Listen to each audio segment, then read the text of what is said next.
Good afternoon and welcome to What's Up Kansas City. We're right here on the Cleveland, not that far from Swope Park in Kansas City, Missouri.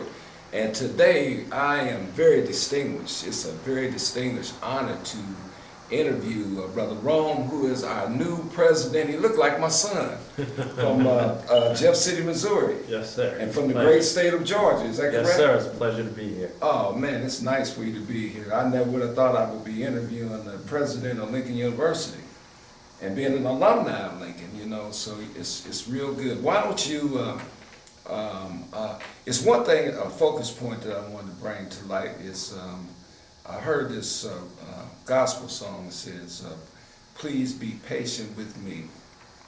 God's not through with me yet. Please be patient with me.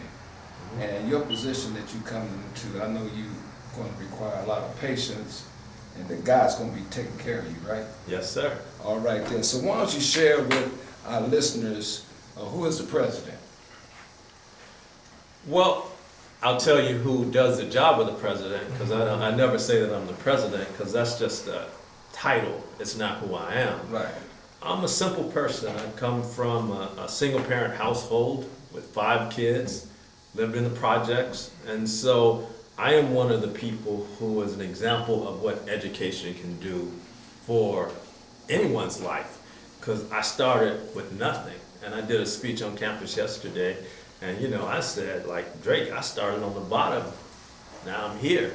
And so anyone can start at the bottom and work themselves up if they work hard. And so I'm just a person who has been blessed and fortunate, and I've had favor, and ended up somewhere where I never imagined. That's good. And you're from where? I was born in Columbus, Georgia, grew up in Decatur and Atlanta, and family still back in Georgia. You have family, kids? Yeah, I have a wife and 2 kids. I have twins, Kevin and Kendall. They're 8. They just started 3rd grade, and they're in Chicago right now. Is that right? Now you migrated from Chicago. You were in Chicago. Well, I was in North Carolina, and my wife actually got a job working at the University of Chicago. Okay. And that's how I ended up looking towards the Midwest, and I thought I would end up in Chicago, but you never know, God had a different plan, and so I ended up in Jefferson City, Missouri. Well, you know what? I think that was a good choice. Let's talk about your role as serving as the president of Lincoln University. Yes, Let's talk about that. Okay. Well, it's a tremendous opportunity because, you know, Lincoln has such a awesome past. That's right. Past. Founded in 1866, it's been around almost 150 years by some soldiers who just wanted African or black people to have an opportunity to get an education. And we are much more diverse now, and my job is to help lead us into the next phase of Lincoln University. And hopefully that's to grow the enrollment, to increase the quality, and increase the experience of the students. So you've been there how long now? A little over 3 months. And that's almost like 90 days. Yes, sir. Now, Mr. Lavelle Lemons in Atlanta, Georgia, he's the one who inspired this interview. So I want to tell you, thank you, Mr. Lemons. Thank you, Lavelle. But he's a pretty special, different kind of guy. Yes. And he told me yesterday, he said, you know, I think he's almost been there 90 days. I said, Spoon, you be the only, we call him Spoon, you're the only guy gonna be counting how many days this man been, because you know, he be watching. Yes, yes. Yeah, he asks hard questions. Yes. Give us your short-term and your long-term goals. Short term is, my goal is the same that I would have anywhere. It's to gain information. And anytime you go into a new environment, it's important to understand the culture of that environment. That's right. You can't just go in and make changes when you don't even understand That's right. what's going on and the people who are there. So it's been a lot of fact finding. And so my short-term goals are to learn as much as I can about Lincoln University, the community, the state of Missouri, and the context of where we fit in that before I make any changes. Long-term, I want Lincoln to be the best university in the world. I mean, you know, I believe in good is not good enough. I want to be great. I want to be the best at what I do. I want to be competitive. I want Lincoln to be the institution of choice for students. I don't want it to be, I went to Lincoln by default, or Lincoln. I want students to grow up going, I want to attend Lincoln University. I want a degree from Lincoln University, and I want us to be one of the most respected institutions in the country. Yeah, I think so, we are very underrated. Lincoln was like the Taj Mahal for college kids in the Midwest, because people in the South wanted to get their kids out of the South, and we were the only historical black university right here in the middle. Yeah, so when I went to Lincoln, we had kids from all over, and a whole lot of smart kids, very bright kids, very vocal kids, very organized kids, and that kind of leads me into your thoughts on two phases of creativity. Well, what's your creativity all about? What are some of the exciting things that you think that you might want to do at Lincoln? And the focus word is creativity. Okay, and I use innovation. It's all about being innovative. Okay. Universities can be very rigid in how they approach things. That's right. And they could say, well, if you don't fit this mold, then we don't work for you. My hope is that Lincoln becomes flexible, and it becomes innovative, and it meets students where they are, and it looks for students who come with many skills. It's not just one thing that we're looking at, and that we're flexible in how students matriculate. You know, there was a time when you went to college, you went for 4 years, 5 years, you graduated, and you had to do A, B, C, D. Well, we need to look at what A, B, C, D means and blow it up and start over and say, A may not mean what it used to mean.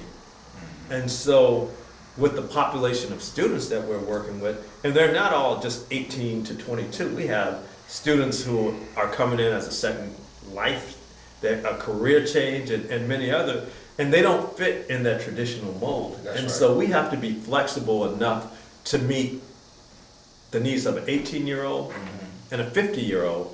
And those, some of them are similar, and some of them are very different.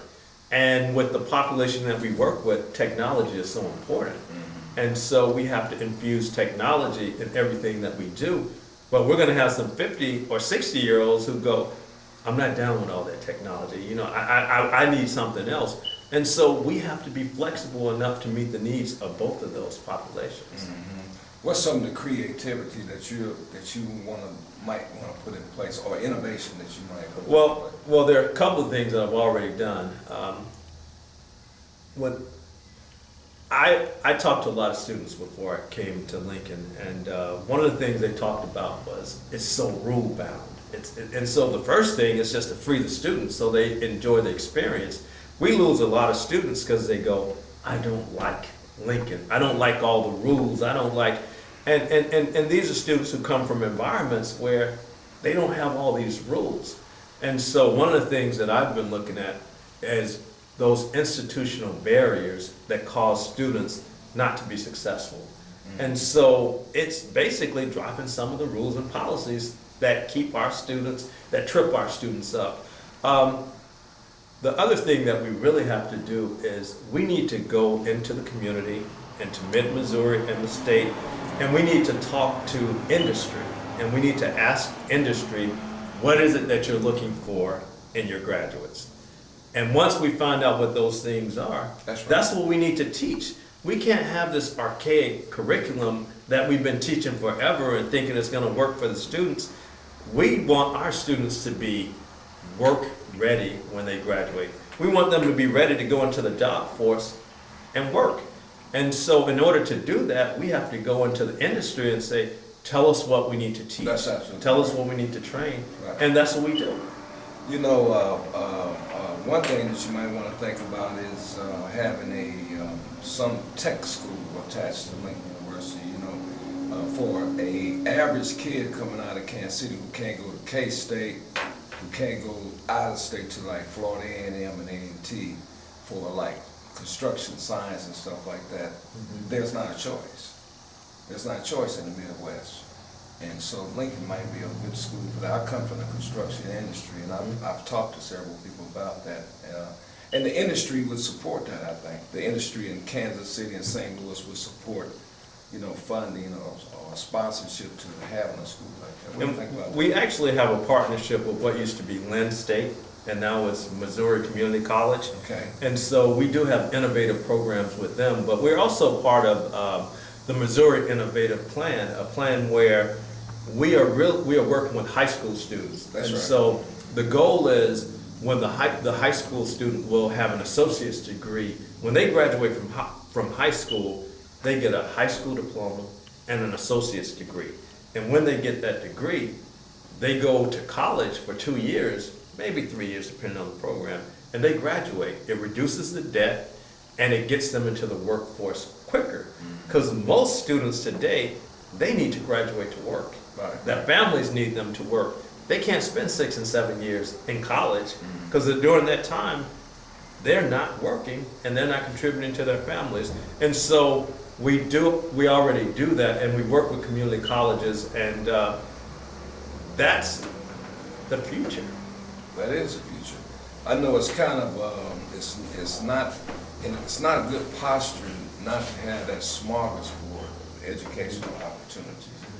And I know that on the construction side, the only HBCU offers a full program is Florida A&M, North Carolina A&T. I recruited there for 6 years. So, what about your Chamber of Commerce? Let's talk about Lincoln's relationship with Chambers of Commerce. What's your thoughts about that? Well, that's what the business people are. I'm a member of the Chamber of Commerce Okay. in Jefferson City. Okay. And, What about Kansas City and St. Louis? and just this past week on Sunday, I was in Kansas City.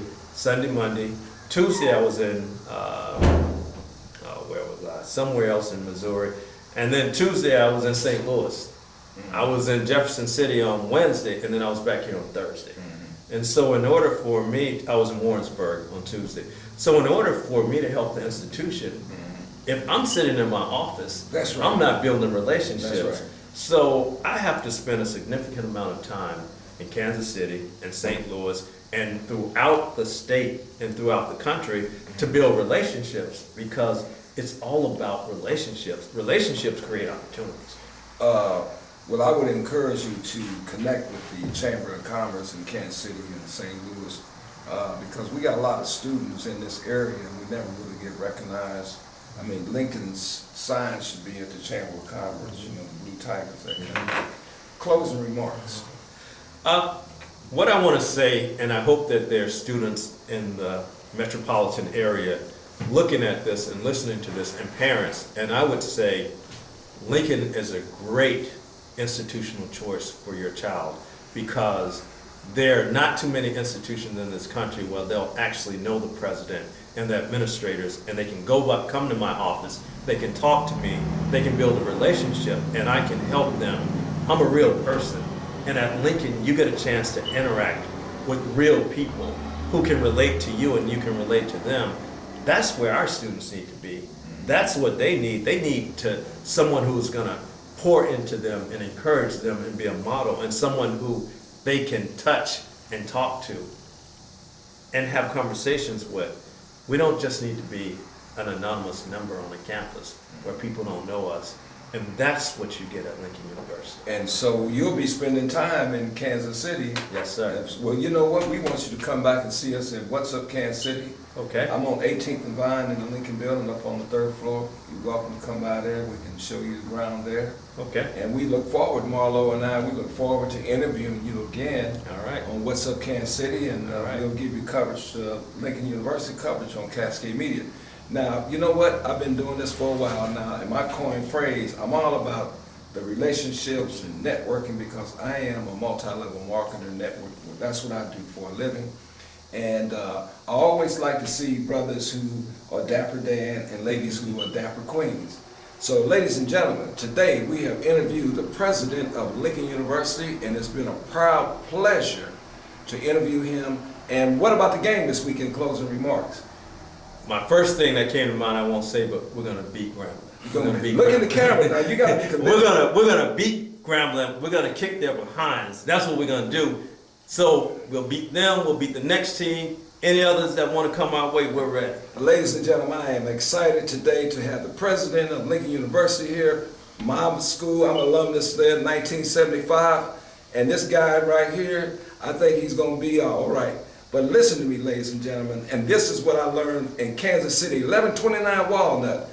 And I learned it even more in Jeff City, Missouri. To look sharp is to be sharp. And what's up, Kansas City? What's up, Kansas City? I'm Brianna Garlington. I'm Charles Williams. And I'm Derek Parker. And we are CMG. CMG. And we would like to welcome you to follow both websites. That's whatsupkansascity.net and cascadesports.tv. Some of our programs consist of Are You Awoke?, Coach's Corner, and many more interviews, news, and blogs. Be sure to like our Facebook page and follow us on Instagram at Cascade Media Group and Twitter at What's Up KC and Cascade Sports. And remember, the victory we call success Goes to the best prepared. And when you invest in your community, You are really just investing in yourself. So don't just like it, share it.